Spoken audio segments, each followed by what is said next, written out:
السلام علیکم ورحمۃ اللہ وبرکاتہ۔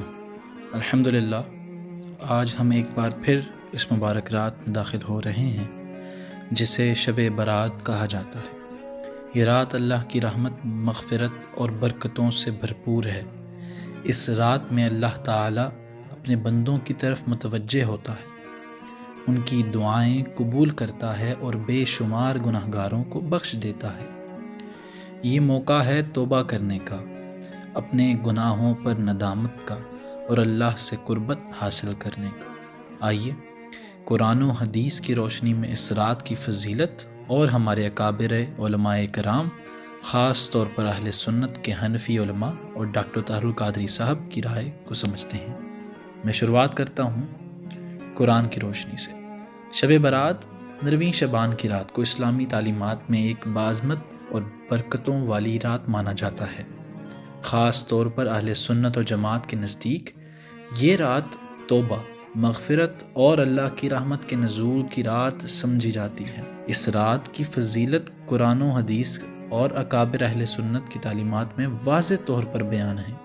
اگرچہ شب برات کا ذکر براہ راست کسی مخصوص نام کے ساتھ قرآن میں موجود نہیں، مگر بعض مفسرین سورہ دخان کی آیت فیہا یفرق کل امر حکیم، سورہ دخان کی آیت نمبر 4 کے تحت یہ کہتے ہیں کہ اس رات میں اللہ تعالیٰ اہم فیصلے فرماتا ہے، اور متعدد احادیث شب برات کی فضیلت پر دلالت رکھتی ہیں۔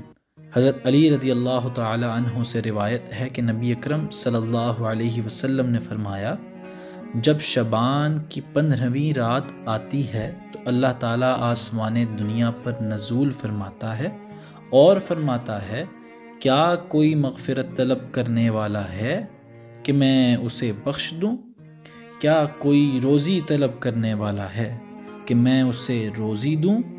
کیا کوئی مصیبت زدہ ہے کہ میں اسے عافیت دوں؟ یہ حدیث ابن ماجہ، حدیث نمبر 1388۔ پھر ایک اور حدیث شریف ملتی ہے جس کی راوی حضرت عائشہ رضی اللہ تعالیٰ عنہ خود ہیں۔ حضرت عائشہ رضی اللہ تعالیٰ عنہ فرماتی ہیں کہ نبی اکرم صلی اللہ علیہ وسلم نے اس رات لمبی عبادت کی اور فرمایا، اللہ تعالیٰ شعبان کی 15ویں رات میں اپنی مخلوق کی طرف نظر رحمت فرماتا ہے، بس سب کو بخش دیتا ہے سوائے مشرک اور کینہ رکھنے والے کے۔ مشکات المصابیح، حدیث نمبر 1306۔ اب آتے ہیں کچھ حنفی علماء کی رائے کی طرف۔ امام ابو حنیفہ رضی اللہ تعالیٰ عنہ اور دیگر حنفی علماء کے نزدیک شب برات ایک بابرکت رات ہے اور اس میں عبادت کرنا مستحب ہے۔ فقہ حنفی کے بڑے علماء جیسے علامہ ابن عابدین شامی رحمۃ اللہ تعالیٰ علیہ اور امام طحطاوی نے بھی اس رات کی فضیلت کو بیان کیا ہے اور کہا کہ اس رات میں عبادت، توبہ اور دعا کرنی چاہیے، اور حنفی علماء کے قریب کہیں پر بھی اس میں اختلاف نہیں پایا جاتا۔ سب ہی اس بات پر متفق ہیں اور ایک ہی رائے رکھتے ہیں کہ اس رات میں ہی اللہ تعالیٰ بڑے فیصلے فرماتا ہے۔ یہ رات توبہ، دعا کرنے کی، دعاؤں کی قبولیت کی اور عبادت کی خاص رات ہے۔ ہمارے پیارے ڈاکٹر طاہر القادری صاحب بھی اس پر اپنی رائے دیتے ہیں۔ ڈاکٹر محمد طاہر القادری صاحب فرماتے ہیں کہ شب برات کی فضیلت کو قرآن و حدیث کی روشنی میں ثابت کیا گیا ہے۔ ان کے مطابق شب برات میں اللہ تعالیٰ کی رحمت بندوں کی طرف متوجہ ہوتی ہے۔ یہ رات گناہوں کی معافی اور نجات کی رات ہے۔ اس رات نوافل، دعا، اذکار کی خصوصی فضیلت ہے۔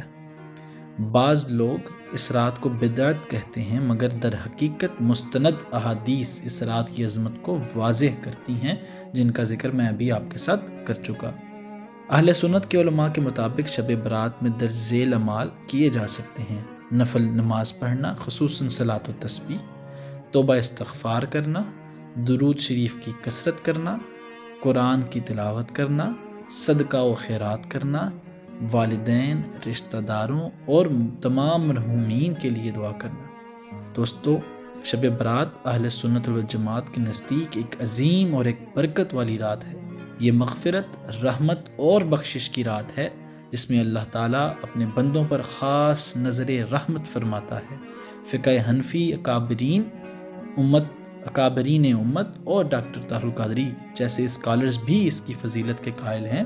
اس رات کو غنیمت جانتے ہوئے عبادت اور توبہ استغفار میں مشغول رہنا چاہیے۔ میری دعا ہے ہم سب پر اپنا اللہ تعالیٰ رحم فرمائے، اس رات کے صدقے ہم سب کو معاف فرمائے، ہمیں اپنی غلطیاں درست کرنے کی اور اپنے اعمال کو بہتر کرنے کی توفیق عطا فرمائے۔ وما علینا الا البلاغ المبین۔